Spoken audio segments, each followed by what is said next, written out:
So I was just having a conversation with one of my viewers, and it inspired me to get on here. We were talking about just appreciating God's creations and what joy is. And joy is like this feeling of, it's kind of a mix between excitement and well-being and happiness, but it's not in direct relationship to anything on the earth. So you might hear a choir sing and you feel this sense of excitement and well-being, and you're happy that you exist. And that's kind of what joy is.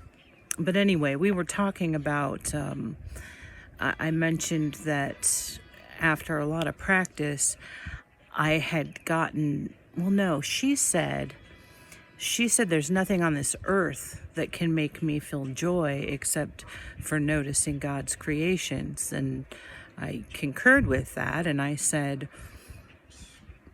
at one point in time, I started to see other human beings as God's creations rather than as a threat or a vehicle to meet my needs or any other reason. I read this book called Loving What Is by Byron Katie. And she said that one day, she kind of had an epiphany that was from God, and she's helped a lot of people. But one day she realized she wasn't really looking people in the eyes and being open to who they were or anything else. And I said, oh, that's me. I kind of would push people away so that I couldn't get hurt. And so that they couldn't dislike me, and I didn't have to process everything that was going on. And anyway, she said she just started looking people in the eyes and loving them. And I was like, huh. So I went to work that night. I waited tables. And I started looking at people and smiling and looking at them with interest, as if I was excited to see them in front of me, and I was. This book, Loving What Is essentially like a handbook on how to accept God's perfection. And so I started looking at the world, but specifically people, as perfect. And all of a sudden, I noticed people were much nicer, much more pleasant, much more open. And when they left my presence, they were happy.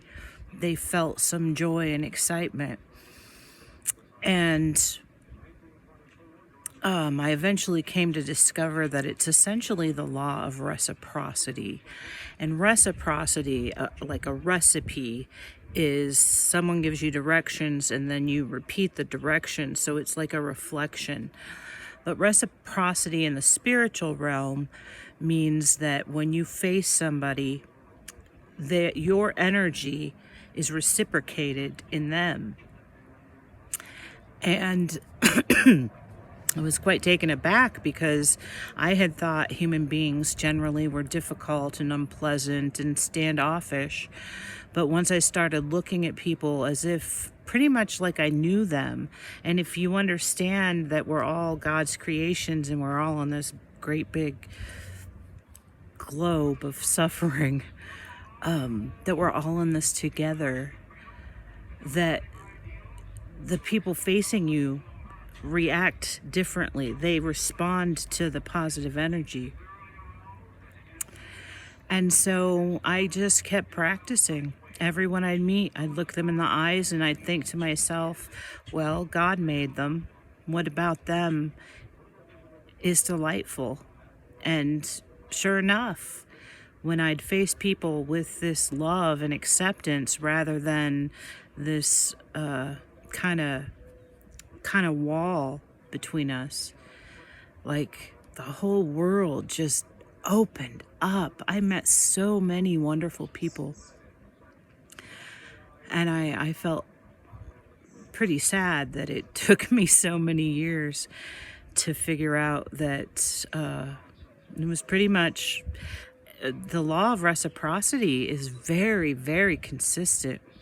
If you face someone with positivity and genuine joy and smiles and caring and unconditional love, they will face you the same thing back.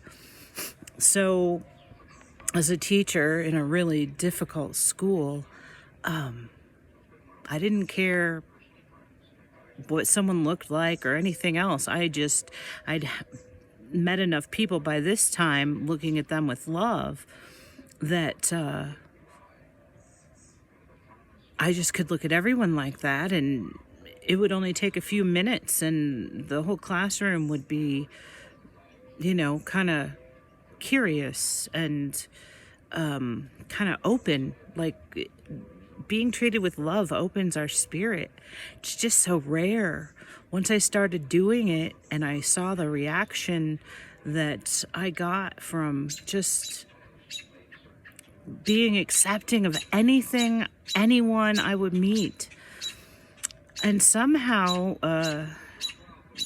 modern day Christianity can actually put a wall between people, because and I can see it now. If you meet somebody and you say, oh, maybe they're not Christian, it puts this wall up between you. Sometimes I'll see someone with a cross, I'm like, oh, I can feel comfortable around them. But that's just because I found out God has a religion. And before, I just thought God was love, and he is. But anyway, I just wanted to share this and let you know that reciprocity is very, very real. There would be days I'd walk into the classroom and my energy was off, and or someone would make me mad and my energy would change, and I'd look out on a sea of angry, unhappy, hateful faces, and that's simply because they were feeding off my energy. But anyway, try it sometime. It can be very profoundly moving to find out who people are, because when you really face somebody with love and acceptance as perfect, God doesn't make mistakes. I'd meet students and they'd hate themselves, or they'd say, well, I'm like this, and I'd say, God doesn't make mistakes. Every single person you meet, their story was written by God. Their life was written by him. And when you face them with love, their spirit lights up. It's amazing. Human beings can be so lovely. I guess that's it.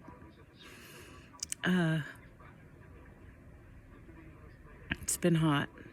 It's been really hot. It was 106 yesterday. I keep asking God if I can get a job. And the other day he said, no, you can't. You're in battle. And then he reminded me that when I get around people, my spirit just comes alive. And so he said, I can't work yet. So I don't know what he has planned. This is getting extremely old. Well, my birthday's in a couple weeks. That means this started on my birthday in 2020. So if it goes past August 1st, it means it's longer than 2 years.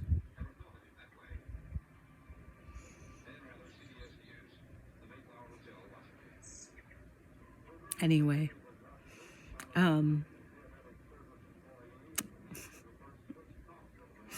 Some of you I've been communicating with, and I just want to thank you all.